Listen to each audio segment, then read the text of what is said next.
Hello everyone, welcome to the study glows. My name is Prashant Mishra और आप देख रहे हो इंटरनेशनल ऑर्गेनाइजेशन की सीरीज। इंटरनेशनल ऑर्गेनाइजेशन रोज हम शाम को 6 बजे आपके लिए लेके आते हैं, जो कि प्रीलिम्स और मेंस के लिए बहुत ज़्यादा इम्पोर्टेंट है। हर एक एग्जाम्स में इनकी इम्पोर्टेंस काफ़ी ज़्यादा है। तो जो भी पॉइंट्स आपको बताए जाएंगे डिटेल में ध्यान से सुनना। कुछ भी उठ के प्रीलिम्स या मेंस में पूछा जा सकता है। यूपीएससी के लिए तो खासकर इंटरनेशनल ऑर्गेनाइजेशन फेवरेट है। एक दो हर साल क्वेश्चंस आते ही आते हैं। तो स्टार्ट करते हैं। Organisation for economic cooperation and development, OECD के बारे में आज हम लोग पढ़ने जा रहे हैं। नाम मैक्सिमम लोगों ने जरूर सुना होगा, जिन्होंने नहीं सुना होगा कोई बात नहीं, पूरा डिटेल में हम इस टॉपिक के बारे में जरूर पढ़ने वाले हैं। ओईसीडी कैसा ऑर्गेनाइजेशन है? Inter governmental. इंटर गवर्नमेंटल जहां लिख के आ जाए मतलब यहाँ गवर्नमेंट इन्वॉल्व है, कंट्रीज के गवर्नमेंट डायरेक्टली इन्वॉल्व है। एक देश दूसरे देश की जो मेन मेन गवर्नमेंट होती वो इन्वॉल्व है। और ऐसी कितनी कंट्रीज डायरेक्टली इन्वॉल्व है? 38 कंट्रीज। और ये फाउंड कब हुआ था? 1961 में फाउंड हुआ था। किस वजह से हुआ था? इकोनॉमिक प्रोग्रेस के लिए, इकोनॉमिक प्रोग्रेस को बढ़ावा देने के लिए फाउंड किया गया था। इसका हेडक्वार्टर कहाँ पे है? तो पेरिस, फ्रांस में है। तो इनमें से कुछ भी इंफॉर्मेशन जनरली पूछ दिया जाता है। स्टेटमेंट में इंटर गवर्नमेंटल यूज किया जा सकता है, ईयर यूज किया जा सकता है। इकोनॉमिक प्रोग्रेस के लिए है कि सिक्योरिटी के लिए है कि पॉलिटिकल है, ऐसा कुछ भी यूज किया जा सकता है। हेडक्वार्टर भी कई बार पूछ लिए जाते हैं एग्जाम्स में। इसमें किस तरह की कंट्रीज थी? मेनली कंट्रीज जो थी हाई इनकम इकोनॉमीज थी, जिनका ह्यूमन डेवलपमेंट इंडेक्स काफी ज्यादा था। ह्यूमन डेवलपमेंट इंडेक्स क्या होता है बहुत लोगों को पता होगा, जिसको नहीं पता है बस इतना समझ लो, ह्यूमन का डेवलपमेंट एजुकेशन में, हेल्थ में, इन सब पैरामीटर्स में जिसका अच्छा है, जिन कंट्रीज का, मानना कि डेवलप्ड कंट्रीज, वही ज्यादातर इसकी मेंबर है। और वो लोग डेमोक्रेसी को प्रमोट करती हैं, डेमोक्रेसी और फ्री मार्केट को बढ़ावा देने का काम करती हैं। ओईसीडी की हिस्ट्री देख लेते हैं कैसे बनी। तो ओईसीडी ओरिजिनेट कॉन्सेप्ट 1948 में हो गया था। तब उसका नाम ओईईसी था। ओईईसी मतलब organisation for European economic cooperation. वो सिर्फ यूरोप के लिए कॉन्सेंट्रेटेड था। 1948 वही टाइम था जब सेकेंड वर्ल्ड वॉर खत्म हो चुका था। उसके बाद यूरोप काफी हद तक डेवेस्टेटेड हो चुका था। यूरोप का रिकंस्ट्रक्शन होना था। रिकंस्ट्रक्शन मतलब वापस से यूरोप को कैसे बनाया जाए, इसके लिए यूरोप की कंट्रियां और वर्ल्ड वाइड कंट्रियां भी उस पर सोच रही थी। यूएस ने उसके लिए मार्शल प्लान निकाला था, जिसमें वो पैसे वैसे कैसे दें कंट्रियों को और कंटिनेंट का रीडेवलपमेंट, रिकंस्ट्रक्शन कैसे हो सके, उस पे फोकस था। तो उसी के लिए organisation for European economic cooperation का निर्माण हुआ था। और ये एक परमानेंट ऑर्गेनाइजेशन बनाया गया था, जिसके कुछ प्रिंसिपल थे। मेनली इकोनॉमिक कोऑपरेशन के लिए बना था, इकोनॉमिक रिकंस्ट्रक्शन ही होना था। तो प्रिंसिपल क्या क्या थे वो हम देख लेते हैं। Promote cooperation between participating countries. Participating countries के बीच में कोऑपरेशन को प्रमोट करना था। कोऑपरेशन को प्रमोट करने का मतलब कि एक कंट्री, दो कंट्री में अगर कुछ भी ट्रेड का फैसिलिटेशन करना है, बॉर्डर में किसी तरह का रोक टोकना है, ऐसी चीजों को ये लोग प्रमोट करने का काम कर रहे थे। आप खुद देख लो, इंट्रा यूरोपियन ट्रेड, टैरिफ को कम करना। ऑब्वियसली अगर टैरिफ बहुत ज्यादा होगा तो ट्रेड कम हो जाएगा। टैरिफ कम से कम रहेगा, ट्रेड ज्यादा होगा। जितना ज्यादा बिजनेस होगा उतना ज्यादा इकोनॉमिक डेवलपमेंट होगा, ऐसा इनका मानना था।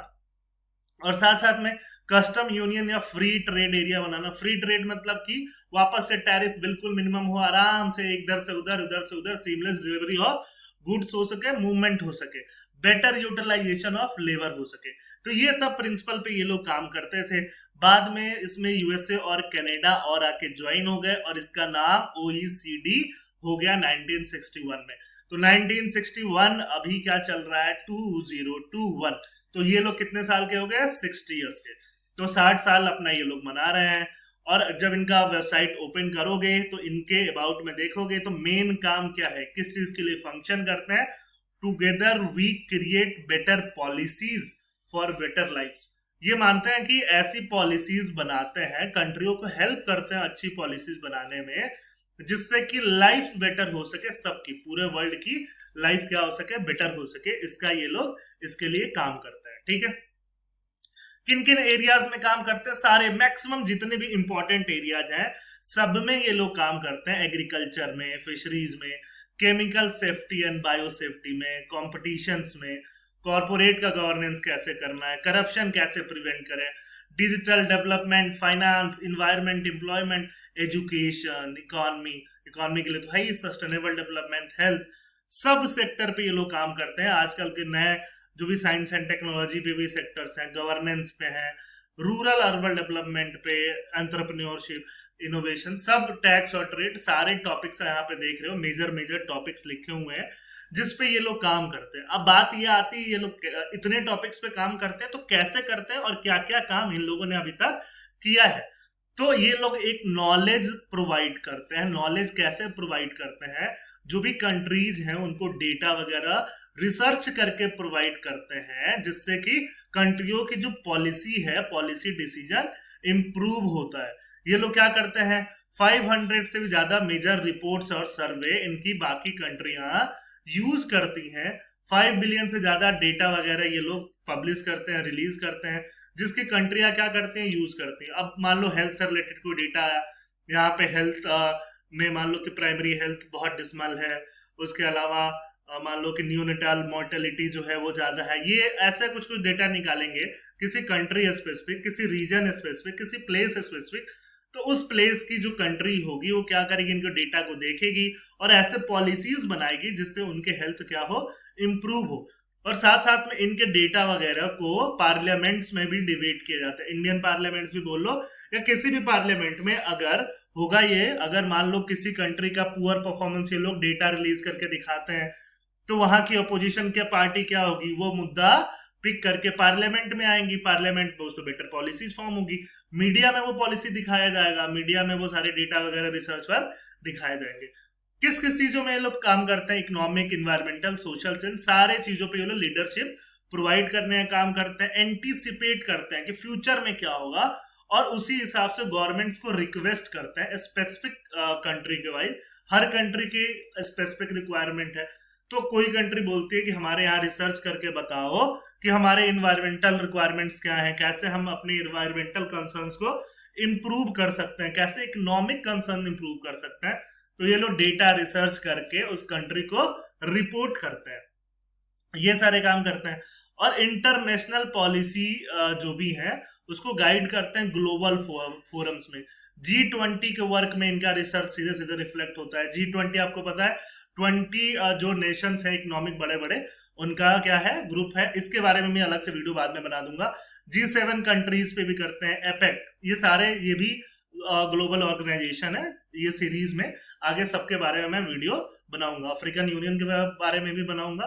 तो ये सबके लिए डेटा एनालिटिक्स का काम करते हैं और उनमें क्या करते हैं, डिस्कशन और डिबेट का काम करते हैं। तो अभी तक क्या क्या काम इन लोगों ने मेजर किए हुए हैं, टैक्स अवॉइडेंस पे काम किया हुआ है, फाइट अगेंस्ट करप्शन पे किया हुआ है, डिजिटल ट्रांसफॉर्मेशन, इन सारे चीजों पे इन लोगों ने काम किया हुआ है। ये लोग स्टैंडर्ड सेट करने का काम करते हैं। मान लो एक बढ़िया सा इन लोगों ने क्या बना दिया, 1 2 3 करके गाइडलाइन बना दिया, और वो एक स्टैंडर्ड गाइडलाइन हो गया। और कंट्रीज क्या करें, उन गाइडलाइंस को अगर फॉलो करें तो उनकी पॉलिसीज बहुत इंप्रूव होगी। इन लोगों ने एंटी ब्राइबरी कन्वेंशन को लीगली बाइंडिंग करने में बहुत ज्यादा कंट्रीब्यूशन निभाया था। Anti bribery convention world wide, कि वर्ल्ड वाइड ब्राइबरी को कैसे रोके, करप्शन को कैसे रोके, उसके लिए इन लोगों ने कन्वेंशन क्रिएट किया था। पॉल्यूटर पेज प्रिंसिपल का नाम सबने सुना होगा, मैक्सिमम लोगों ने सुना होगा। पॉल्यूटर पेज प्रिंसिपल क्या कहता है कि जो पॉल्यूट करता है वो पे करे। मान लो आप किसी रिवर के किनारे आप कोई पार्टी कर रहे हो, कोई फंक्शन कर रहे हो, कोई शादी कर रहे हो, उसके बाद यहाँ पे कचरा आपने फैला दिया, तो हो सकता है एनजीटी, नेशनल ग्रीन ट्रिब्यूनल जो है, क्या करे, आप पे फाइन लगाते कि आपने पॉल्यूट किया है तो आप ही पे करोगे। This is called polluter pays principle. तो ये इनका ही बनाया हुआ है। तो ऐसे ऐसे स्टैंडर्ड ये लोग बनाएंगे तो ऑब्वियसली इससे क्या होगी, देश की किसी भी जगह की कंडीशन इंप्रूव होगी। तो ये लोग ऐसा बोलते हैं कि 450 से ज्यादा इंटरनेशनल स्टैंडर्ड ये लास्ट 60 सालों में बना चुके हैं, रिकमेंड कर चुका गवर्नमेंट को, गाइडलाइंस दे चुके हैं। तो इनका एक नॉलेज क्रिएट करने में बहुत बड़ा रोल है।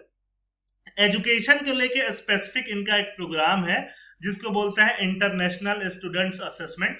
इसका इंडिया से क्या रिलेशन है उसको मैं कनेक्ट करते हुए आपको बता दूंगा। ये पीसा क्या करता है? पीसा एक स्टूडेंट का असेसमेंट है। असेसमेंट मतलब एग्जाम टाइप समझ लो। 15 ईयर ओल्ड जो बच्चे होते हैं उनकी रीडिंग एबिलिटी, मैथमेटिक्स और साइंस लिटरेसी का हर 3 साल में ये लोग एग्जाम कंडक्ट कराते हैं। पहली बार 2000 में हुआ था। तो ये एग्जाम कंडक्ट कराते हैं। उसमें जब इंडिया ने 2009 में पार्टिसिपेट किया था तो 74 टोटल कंट्रीज पार्टिसिपेट कर रही थी और इंडिया का रैंक बहुत ही पुअर था, 72 था। इंडियन गवर्नमेंट ने ये कहा कि नहीं नहीं, ये बहुत बेकार सा इनका टेस्ट होता है, इनका टेस्ट यूरोपियन कंट्री के लिए बायस्ड होता है, हम लोग इसके बाद पार्टिसिपेट नहीं करेंगे। तो 2009 के बाद से हम लोगों ने पार्टिसिपेट नहीं किया है। रिसेंटली हम लोगों ने वापस से इच्छा जताई थी 2019 से कि हम लोग वापस से क्या करें, पीसा में पार्टिसिपेट करें। तो आगे अपकमिंग जो पीसा असेसमेंट होगा मे बी इंडिया के लोग वापस से वहां फिर से पार्टिसिपेट करें। बट इनका कुछ और कहना है। इनका ये कहना है कि जर्मनी ने भी डिसमल परफॉर्म किया था, जर्मनी ने भी बहुत पुअर परफॉर्म किया था, उसको शॉक लगा था, जिसको बोलते हैं जर्मनीज पीसा शॉक। तो शॉक लगा तो क्या हुआ, इनके जो पॉलिसीज थी उसको जर्मनी ने अडॉप्ट किया और एजुकेशन रिफॉर्म किए, जिससे जर्मनी का एजुकेशन का जो स्टैंडर्ड है वो इंप्रूव हुआ। अभी रिसेंटली ये क्या काम कर रहे हैं? रिसेंटली आप देखो, ये 1 जुलाई 2021 का न्यूज है। तो ये लोग ये बोल रहे हैं कि इंटरनेशनल टैक्स को रिफॉर्म कैसे किया जाए। जो बड़ी कंपनियां हैं, गूगल, अमेजन, ये जो कंपनियां ये क्या करती हैं, ये टैक्स बचा लेती हैं। बहुत सारे कंट्री में इनका प्रेजेंस होता है। तो ये क्या करती हैं, जहां प्रेजेंस है हर जगह टैक्स पे नहीं करती, प्रॉफिट शिफ्टिंग का काम करती है, जिसके लिए अलग से वीडियो बना हुआ है, आप देख सकते हो। तो ये प्रॉफिट शिफ्टिंग का काम करती है, टैक्स का अवॉइडेंस करती है। इसीलिए इंटरनेशनल टैक्स रिफॉर्म के लिए भी इन लोगों ने अभी रिपोर्ट रिलीज कर दिया है। तो उसके बेस्ड होके ये टैक्स वगैरह की जो चोरी है उसको रोका जा सके, टैक्स का अवॉइडेंस है उसको पकड़ा जा सके। तो आपको आइडिया लग गया होगा कि ओईसीडी कैसे काम करता है। और एग्जाम में अगर मेंस में ऐसे राइटिंग में कहीं भी आपको यूज करना हो तो आप कैसा इसका यूज कर सकते हो। इस लेक्चर में इतना ही। हमारे हर कोर्सेज पे 20% का डिस्काउंट दौड़ के फटाफट अवेल कर लो। ये आप अप्लाई कर सकते हो, जो हमारा डिस्काउंट कोड है। वन डे एग्जाम, जो एक दिन में एग्जाम होके खत्म हो जाते हैं, उनके लिए हम लोगों ने नया चैनल बनाया है। फटाफट उसको सब्सक्राइब करो। Thank you. जय हिंद।